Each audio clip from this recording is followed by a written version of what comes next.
Vayo jendiga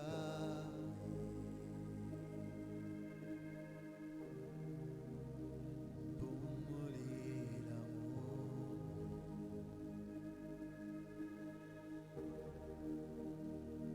Ondageko Ibyo kwagala ko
mwebaza bulijjo.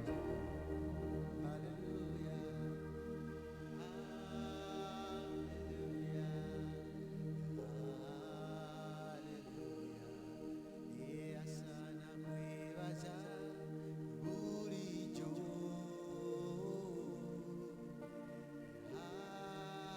Haleluya, haleluya.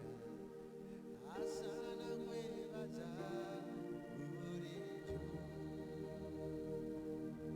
Yesu yagala era okola kubanga ndibumba. Yesu gwe mubumbi, Yesu ngabo yagala era okola kubanga ndibumba. Yesu gwe mubumbi, Yesu ngabo yagala era okola kubanga ndibumba. Yesu gwe mubumbi, Yesu ngabo yagala era okola kubanga ndibumba. Yesu gwe mubumbi. Tata mutambula zaffe tugenda wangi ewatakusinza yewe wonootukyusa naffe tunatereera. Yesu ngabo yagala era okola kubanga ndibumba. Yesu gwe mubumbi, Yesu ngabo yagala era okola kubanga ndibumba. Yesu yegwe mubumbi, Yesu ngabo yagala era okola kubanga ndibumba. Yesu gwe mubumbi.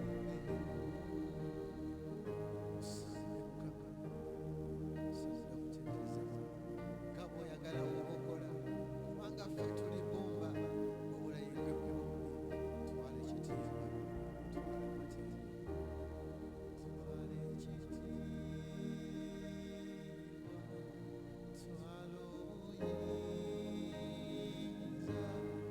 twala amateeka, twala ekitiibwa, twala obuyinza, twala amatendo, byonna bibyo. Twala ekitiibwa, twala obuyinza, twala amatendo, byonna bibyo. Ndi Katonda ow'amaanyi, bwe yali era aliba, yogera kibe ne kiba, twala obuyinza. Ndi Katonda ow'amaanyi, eyali era aliba, yogera kibe ne kiba, twala obuyinza. Twala obuyinza, twala omutendo, twala ekitiibwa, byonna bibyo. Twala, twala, twala obuyinza, twala amatendo, twala okusinza, byonna bibyo. twala ekitiibwa n'ettendo, twala obuyinza mukama bakama, twala ekitiibwa, twala obuyinza, twala ettendo, twala amaanyi, kubanga gwagwanidde ekitiibwa, gwagwanidde amatendo, gwagwanidde okusinza, gwagwanidde okufuga emirembe n'emirembe. Fuga mu nnyumba zaffe, fuga mu baana baffe, fuga mu mirimu gyaffe, fuga mu ggwanga Uganda, fuga mu nsi yonna mukama Taata. ogulumizibwenga osanyizibwenga mukama kamataata watuukiridde ow'ekisa w'omukulu w'omutuukirivu w'omulungi mukama kamataata tukuwa ekitiibwa n'amatendo n'obuyinza n'amaanyi olugamba nti ofugenga emirembe n'emirembe gwobala yesu kristo ebisabye amiina. Webale brother Malakayo olw'ennyimba ezo zetukulembeddemu. Nate mbalamusiza nnyo baganda bange mu linnya ettukuvu lya mukama waffe yesu kristo. Oyo eyaliwo aliwo era alibeerawo emirembe n'emirembe. Ekitiibwa n'ettendo bimuddire. Mbabuuzaako nti mwasuze mutya nkya ya leero? Abuuzako si mulala wabula nze omuweereza wa mukama omusumba Kimuli okuva ku Kalove Chapel Busega. Neebaza Katonda wange era Katonda waffe ampadde omukisa ogabanako nammwe olunaku olwaleero, era nyimiridde mu bigere bya muto wange omusumba munnange Bosco Bukeera, omusumba wammwe eyansabye njogereko nammwe ekigambo kya Katonda.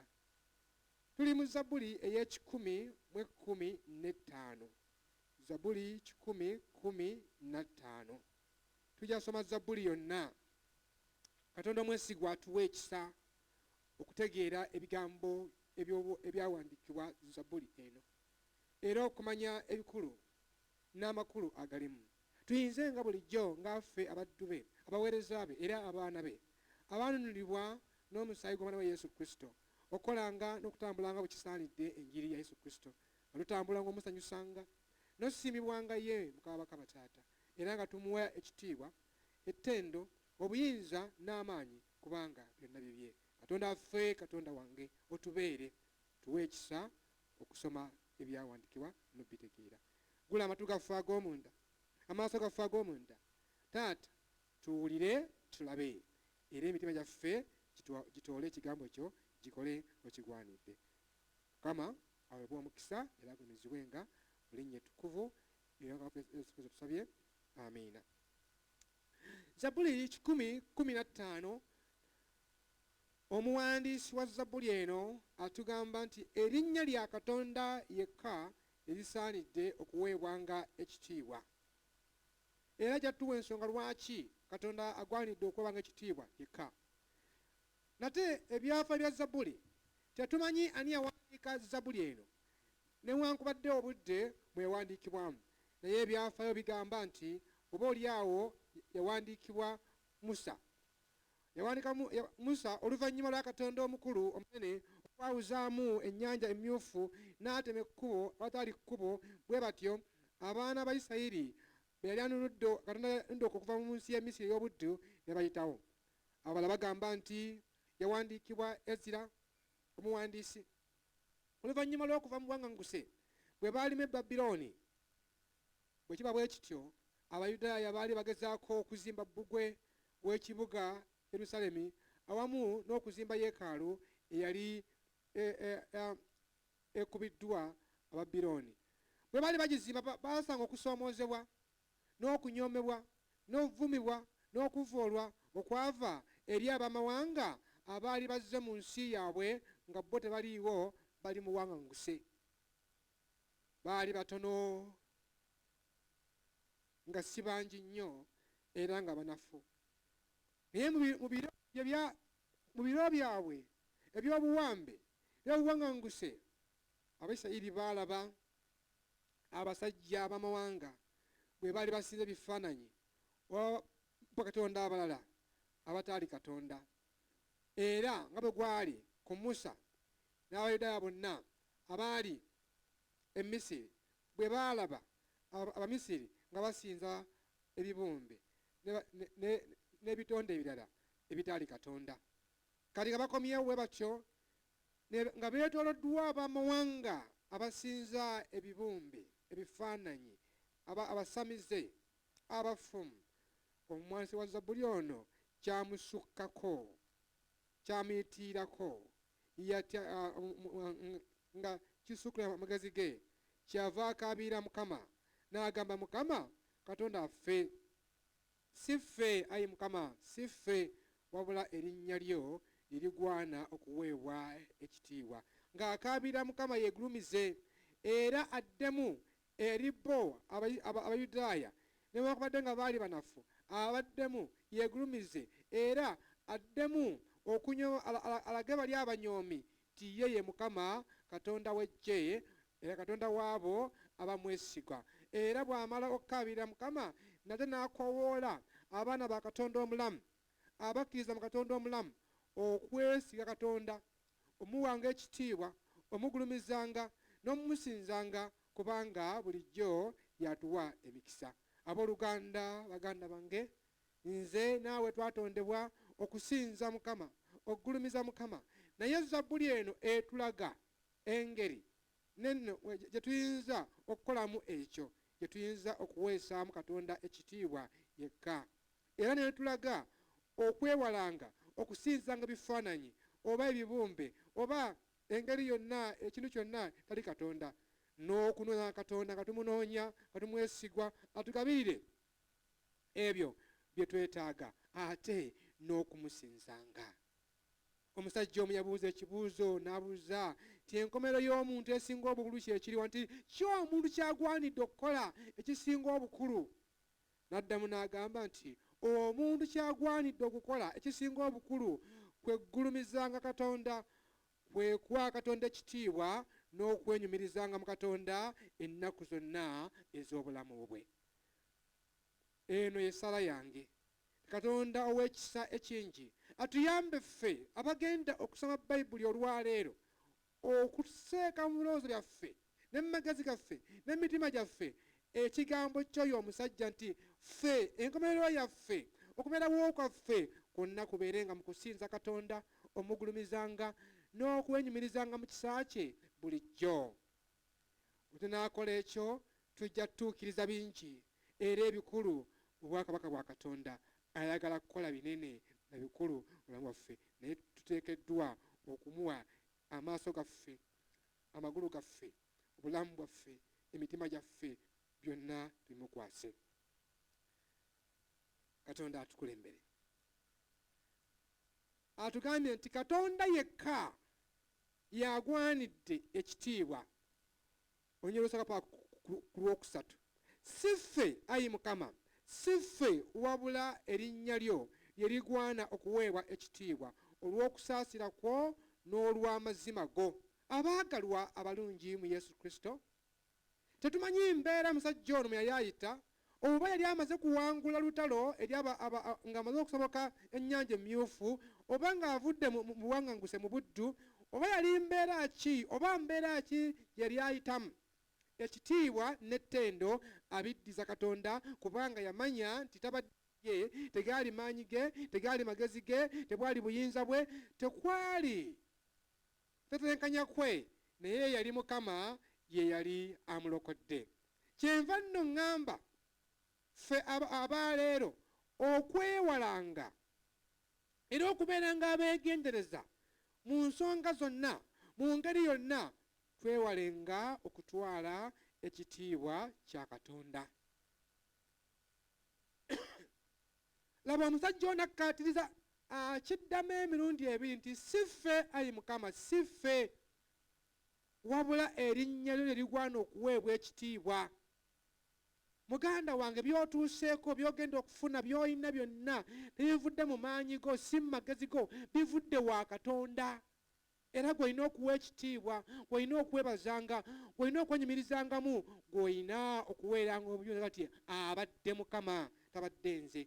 Banne, Katonda kwe twasenga wa buggya, ekitiibwa kye kikye, kubanga ffe bitonde bye ng'abaana oba ng'omuzadde bw'ayaayana ennyo okulaba ng'omwana we gwe yazaala amuwa ekitiibwa, amutakamu ekitiibwa era amugondera. Naye Katonda eyatutonda ayaayana nnyo okulaba nga ffe ebitonde bye, abaana be, naddala ffe abaakolebwa mu ngeri ye, mu kifaananyi kye, nga tumuddiza ekyo ekitiibwa ekimugwanidde. Ayogera mu Isaaya 42:8 ti nze Mukama, eyo erinnya lyange, n'ekitiibwa kyange sirikiwa mulala, newankubadde ettendo lyange ery'ebifaananyi ebyole. Atugambye ti nze Mukama, eryo lye linnya lyange, ekitiibwa kyange sirikiwa mulala, newankubadde ettendo lyange ery'ebifaananyi ebyole. Sirisinza kintu kyonna nti segenda kugabira kintu kyonna kitiibwa kyange. Kale muganda wange ziba zinsanze nze ofukaamirira ekintu kyonna atali mu Katonda, oba mmotoka oba nnyumba oba mukyala oba ttaka. Wano mu Uganda tulina obulabe olwaleero ti abantu bangi ebintu bagulumiza nnyo ebintu, era bangi beewaanira mu bintu okusinga okuwaana oyo agaba ebintu era eyatonda ebintu ebyo. N'agamba mu Isaaya 48:1, ku lwange nze ndikikola, erinnya lyange nga livumiddwa, ekitiibwa kyange sirikiwa mulala. Eri abo abanyooma Katonda, Katonda agambye nti ku lw'ekitiibwa kye ajja kuga nti ye Mukama. Bannange, bulijjo tuwaba era tubula. Bwe tutandika okwerowooza nti byonna bye tuli gabadde maanyi gaffe, kusoma kwaffe, kukola nnyo, kusiiba, okusaba, okuwaayo n'okwegayiranga, tusobya era tuwaba bwe tulowooza ffe bwava gye tuli, bwava mu bikolwa. Nedda, obulokozi bwa Katonda, era gwe nange twalooka lwa kisa. Bayibuli tugambye obulokozi bwa Mukama. Kale obuweereza bwange, emirimu gyange, obufumbo bwange, nze nina kugamba, ayi Katonda wange, nkusaba ojje weegulumize mu nze leero, weegulumize mu kyaki yaffe leero, weegulumize mu nnyumba yange, weegulumize mu ebyo bye nkola. Ayi Yesu Kristo, otwalenga ekitiibwa n'amatendo.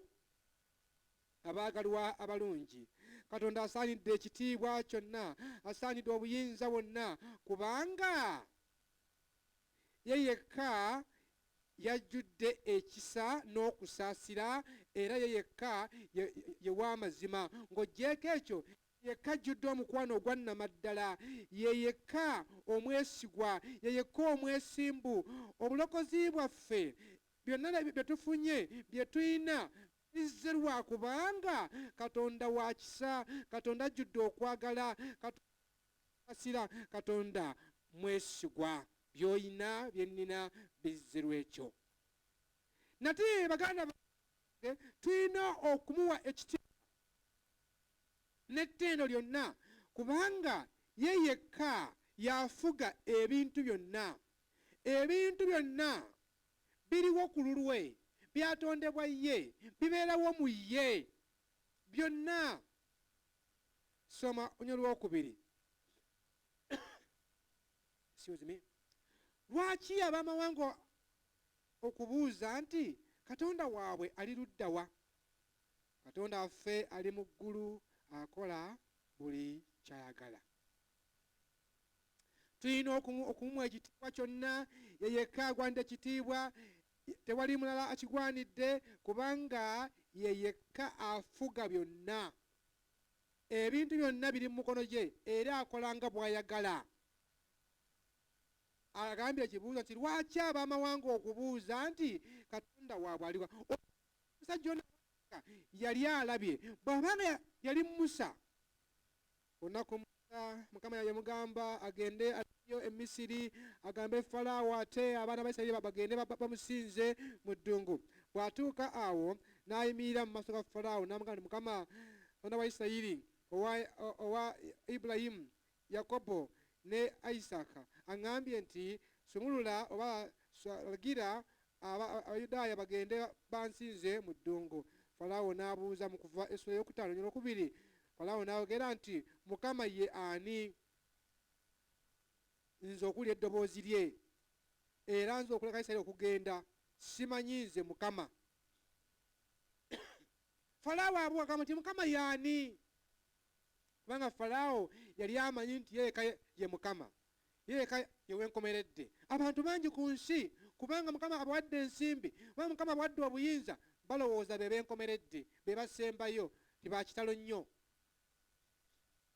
Nga bwe gwali ku mulembe gwa Falaawo, olwaleero abo abatakkiriza Mukama babuuza, ffe abalokole wabeerawo embeera enzibu, Katonda wammwe aliwa? nina omusajja ansanga n'ambuuza kali paasi ogenda kukola ki kyaki baziggala kati ogenda wa kati olyawa ng'agezaako okola ki okunsoomooza. Atuzzeemu n'atugamba Katonda waffe ali mu ggulu akola buli kyayagala. Ekyokuddamu oli bw'agamba kati Katonda wammwe ali ludda wa? Mudde nga mumugambe Katonda waffe ali mu ggulu era akola nga ye bw'ayagala, si ffe nga bwe twagala. Newankubadde nga njagala nnyo ekkanisa tuddemu tusisinkane, Mukama ye asazeewo ekiseera kino buli omu abeere ewaka, omuzadde ayige kuyigiriza abaana be, bayigiriza n'okunenya Mukama. Zabuli 13 onyolako n'omwenda agamba ati Mukama anywezezza entebe ye ey'obwakabaka bwe mu ggulu, n'obwakabaka bwe bufuga ensi yonna. Kale Katonda waffe ali mu ggulu era afuga ensi yonna. Bw'abanga ali mu ggulu ng'afuga ebintu byonna ebiri ku nsi, ensi eri mu mikono gya Katonda, ajja kukola mu budde obutuufu era mu kiseera ekituufu. Ajja kutema ekkubo abatali kkubo, ajja kugabirira, ajja kwawuzaamu ennyanja emyufu oyitewo. Osanga oli ku nnyanja, simanyi mbeera mw'oyitamu, Mukama agimanyi, oba oli awo weebuuza ekiddako, naye nga bwe yatema ekkubo mu nnyanja emyufu, bw'atyo wajja okutemera ekkubo naawe oyimba oluyimba abano lwe baayimba olw'ettendo olugamba nti sinze, si ffe ayi Mukama, si ffe ayi Mukama, wabula erinnya lyo erigwanidde ekitiibwa kyonna. Ajja kutema ekkubo awatali kkubo, ajja kugabira, school fees zijja kujja, emmere ejja kujja, rent ejja kujja, ojja kuwonyezebwa, ajja kuwangula abalabe bonna abakwekiseemu mu kiseera kye ekituufu, kubanga ekiseera kye kye kirungi ennyo. Atugambye akola byonna kubanga wa mazima era ajjudde okusaasira n'ekisa. Kale muganda wange, mukwano gwange, totya, kubanga Katonda waffe mulamu era afuga ebintu byonna ebiri ku nsi okuva waggulu ku ntebe ye ku Namulondo ey'ekisa, ku Namulondo ey'amaanyi. Okusinza Mukama, omuwa ekitiibwa Mukama, tulina okwewala okusinza ebibumbe oba ebifaananyi. Olunyolo olwokuna paka ku lw'omunaana.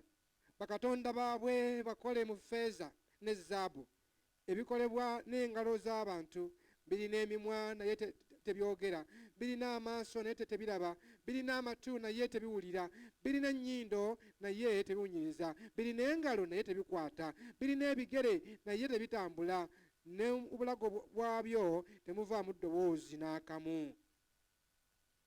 Abaagalwa, okwawukanako ne Katonda waffe, bali abatakkiriza Yesu Kristo ng'omulokozi waabwe, bakatonda baabwe basinza Katonda omufu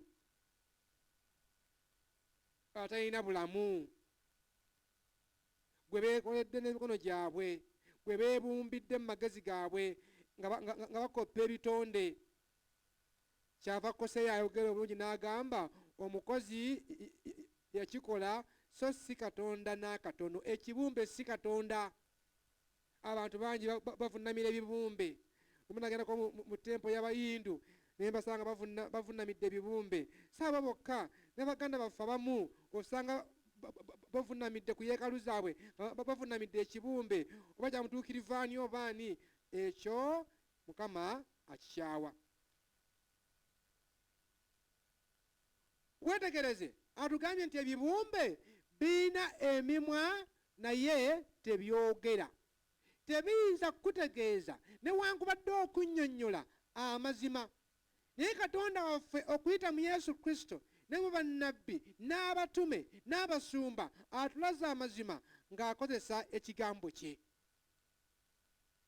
Birina emimwa naye tebiyinza kukulaga kkubo ly'olina kukwata ng'obuze, newankubadde okunnyonnyola ekikyamu oba ekituufu tebisobola.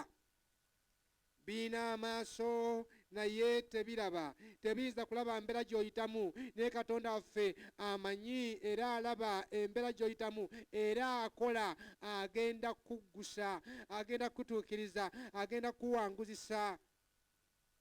Birina amaaso naye tebiyinza kulaba abo abevunnamira. Gwe buli lw'ovunnama mu maaso ga Katonda alaba, n'asanyuka n'agamba, laba omwana wange azze okunfukaamirira.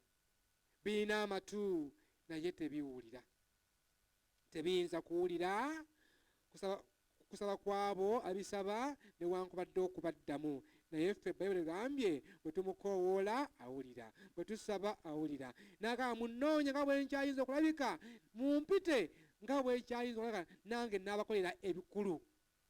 Ekibuuzo munoonyeza, tebiwulira. Genda osome ku Bassekabaka ekisooka 18:26. Kabaka Elijah bwe yali ne bannabbi ba Baali, ne beesala ne bakaaba n'abagamba ne oba yagenze kukyala mukoowoole, teyabaanukula. Naye Katonda wa Elijah, Katonda waffe Elijah bwe yamuyita, Mukama n'akola amagero, n'asindika omuliro ne gwokya ssaddaaka ya Elijah oba Eriya. Atugambye mu 8 nti abakozi ababikola nabo n'abo ababyesiga balibifaanana. Muganda wange ne mwannyinaze, omuntu afaanana ekyo ky'asinza. Bw'oba osinza bizinensi yo, ogenda kulabika nga bizinensi yo. Bw'oba osinza mukazi wo, ojja kulabika nga muki? Bw'oba osinza mwami wo, ojja kulabika nga mwami wo. Bw'oba osinza kibumba omuti, ojja kulabika ng'omuti. Naye nze naawe abeesiga Yesu Kristo waliwo amawulire amalungi, kubanga omulamu, omwana Katonda omulamu, oyo ajjudde ekisa, ajjudde okwagala, ajjudde obulungi, omutuukirivu n'okusaasira. Tufaanana nga ye, kubanga ye mulamu, naffe tugenda kubeera balamu emirembe n'emirembe. Naye abo abasinza ebibumbe n'ebifaananyi be basirusiru, tebalina magezi, tebalina ssuubi, era tebalina buyambi, kubanga bafaanana ng'ebibumbe bye beekolera.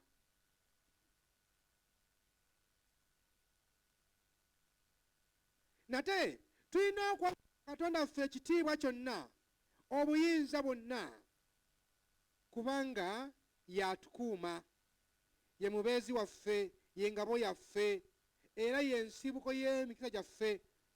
Olunyiriri olw'omwenda paka ku lw'15. Omuwandiisi atukubiriza ffe Katonda omulamu okuwa Katonda ekitiibwa nga tumwesiga, kubanga ye mubeezi waffe era ye ngabo yaffe, ye mukumi waffe. Abagambye 9:21, mmwe ab'ennyumba ya Isirayiri mwesigenga Mukama, ye mubeezi wammwe era ye ngabo yammwe. Mmwe ab'ennyumba ya Alooni mwesigenga Mukama, ye mubeezi wammwe era ye ngabo yammwe. Mmwe abamutya mwesigenga Mukama, ye mubeezi wammwe era ye ngabo yammwe. Ffe abaana ba Katonda omulamu tetujja Katonda na bifaananyi, wabula Katonda yajja gye tuli. Yesu n'agamba si mmwe abannonda, naye nze yabalonda ne mbateekawo okubalanga ebibala ebirungi. N'agamba omwana w'omuntu yajja okunoonya n'okulokola ekyo ekyabula. Ye yajja gye tuli n'atuwa omukono gwe, n'atuwanirira, n'atukulembera, era atuwa amatu ge, amaaso ge, era ayogera naffe otuzzangamu amaanyi bulijjo. Mukama yeebazibwe. Era bw'ajja gye tuli ajja n'ebisuubizo ebyotuwa omukisa n'obukuumi. Wano ayogedde eri abantu ba mirundi 3 bazzizzaamu amaanyi okwesiga Mukama, era n'abagamba nti lwaki balina okumwesiga, kubanga ye mubeezi waffe, ye ngabo yaffe. Ayogedde eri abasooka nti mmwe abaana ba Isirayiri, bano be baana ab'endagaano. Kati awo teekawo ekkanisa, bali bandagaano nkadde, ffe ekkanisa tuli bandagaano mpya, naye ffenna tujja eri Mukama olw'okukkiriza. Kati mwe abaana ba Isirayiri mwesige Mukama kubanga ye mubeezi wammwe era ye ngabo yaffe. Muganda wange mwannyinaze, tulina okwesiganga Mukama bulijjo, buli ntakera, buli lunaku, buli ssaawa tutambulirenga mu Mukama, twesigamenga ku Mukama. Newankubadde nga waliwo okusoomoozebwa, waliwo ebizibu bye tuyitamu, Katonda waffe mulamu mwesigwa. Newankubadde nga abalabe bo b'amaanyi, totya, kubanga Katonda yakuyita mulamu mwesigwa, ate abakuwalana n'ebyo by'otya byonna birinako obuyinza, kubanga tebiyinza kujja gy'oli nga tebiganyiziza kujja. Bwebanga bizze, ye yatema ekkubo, tali kkubo, ye yayamba abo amukoowoola. N'olwekyo wummulira mwoyo alina obuyinza okweddiza ekitiibwa. Wummulira mwoyo akuuma abaddu be. Weesige Mukama kubanga ye mubeezi wo era ye ngabo yo. Ayogedde eri abantu abookubiri, beebo ab'ennyumba ya Alooni. Bano bayogako nti be baweereza mu nnyumba ya Katonda. Abaweereza bano abakola omulimu gwa Katonda, alugambye nammwe abaweereza mwesige Mukama kubanga ye mubeezi wammwe era ye ngabo yammwe. Bannanga abaweereza mu kkanisa, gwokola bwa asha, gw'oli musumba, buli kyokola mu kkanisa nga kkanisa oba yabadde ekubeezaawo, weesige Mukama. Totya newankubadde okubeeramu akakunkuna, kubanga amaanyi ge n'obuyinza bwe weebiri okukuuma abo abamwagala era abamuweereza. Njagala okujjukiza abakulembeze ffe ekyokulabirako eri abantu bonna. Kale bwe tunaatya tujja kuleetera abala okutya, naye tumwesige ng'ekyokulabirako okusinga abalala bonna, nga twesiga ku ye, nga tuyita ye, nga tunoonya ye. Ayogedde ku gurupu endala ey'okusalaga nti gurupu eno ti mwenna abamutya. Kati bonna abamutya batwalizaamu Abayudaaya bonna, abakkiriza Mukama, abasumba, n'abantu bonna abaatula nti Yesu Kristo ye Mukama. Ffenna tulina kwesiga Mukama. Mwekyo tumuweese ekitiibwa, mwekyo tuweese erinnya ly'ekitiibwa nga twesiga ye, kubanga ye mubeezi waffe era ye mukuumi waffe, kubanga engabo etegeeza bukuumi. Ekyokubiri, siga Mukama kubanga ye nsibuko y'emikisa gyaffe gyonna. Olunyiri olw'12-13. Mukama anaatujjukiranga era anaatuwanga omukisa. Ab'ennyumba ya Isirayiri anaabawanga omukisa, ab'omu nnyumba ya Alooni anaabawanga omukisa, n'abo abamutya ab'ekitiibwa natali bakitiibwa, Mukama anaabawanga omukisa. Ayo abantu ba nnyumba ssatu, abannyumba ya Isirayiri, abo abaana b'endagaano, abaana b'envuma, n'abaweereza be, n'abantu bonna bamutya, alugambye ffenna anaatuwanga omukisa okuva ku mukulu okutuuka ku muto, okuva ku munene okutuuka ku mutono. Mbazzaamu amaanyi baganda bange, buli lw'onaatambula Mukama ng'omuweesa ekitiibwa, buli lw'onatambula mu kwagala kwe, buli muntu yenna atambulira mu mukwano gwe ng'ayagala Katonda, ng'asinza Katonda era ng'ayagala andi bakatonda, buli omu amuweereza mu bwesigwa ne mu bwesimbu anaaweebwanga omukisa. Mulokole oli wa mukisa, muganda wange oli wa mukisa. Omukisa gwo teguli mu bintu bya ku nsi, wabula guli mu Katonda omulamu eyatonda byonna. Kuno ku nsi ne walibawo tonna ky'olina, mu ggulu oli wa mukisa era oli wa mukisa emirembe gyonna. Omukisa olina omukisa. Mukama abaaze mweyongerenga ennyo obungi, mwe n'abaana bammwe. Mukama eyakola eggulu n'ensi abawa omukisa. 14 ne 15. Mukaaze nti Mukama ti kwawukanako n'ebibuga n'ebifaananyi. Katonda waffe ye yakola ebintu byonna, ye yakola eggulu n'ensi. Bw'aba nga ye yakola ebintu byonna, mazima ddala agenda kutuwa byonna bye twetaaga ffe abaana be. Ajja tugabiriranga ebyetaago byaffe, ajja tuliisanga, ajja kutwambazanga, ajja tunywesanga. Kyava Pawulo agamba Abafiripi nti wabula mu buli nsonga, mu kwebazanga, kwegayiranga ne mu kusabanga, bye mwagala mubitegeeze Katonda, n'emirembe gya Katonda egisinga amagazi g'abantu ginaakuumanga emyoyo gyammwe n'okulowooza kwammwe mu Yesu Kristo. Katonda tumutegeeze byonna bye tuyitamu. Gulawo omutima gwo eri Katonda, omugambe by'oyitamu, obimutegeeze, kubanga afaayo, kubanga akulowoozaako, kubanga akwagala nnyo. Ajja tugabirira, talinga bifaananyi, talinga ebibombe. Oyo ajjuzza eggulu n'ensi. Kale Katonda yekka yagwanidde ekitiibwa. Erinnya lya Mukama yagwanidde ekitiibwa. Bwe munaasinzanga bifaananyi temujja muwa kitiibwa. Naye bwe munaasinzanga Katonda yekka ne mumwesiga, ajja kubayamba, ajja kubakuuma, ajja kutuwa omukisa. N'ekisembayo kitiibwa tumusinzenga ennaku zaffe zonna ez'obulamu bwaffe.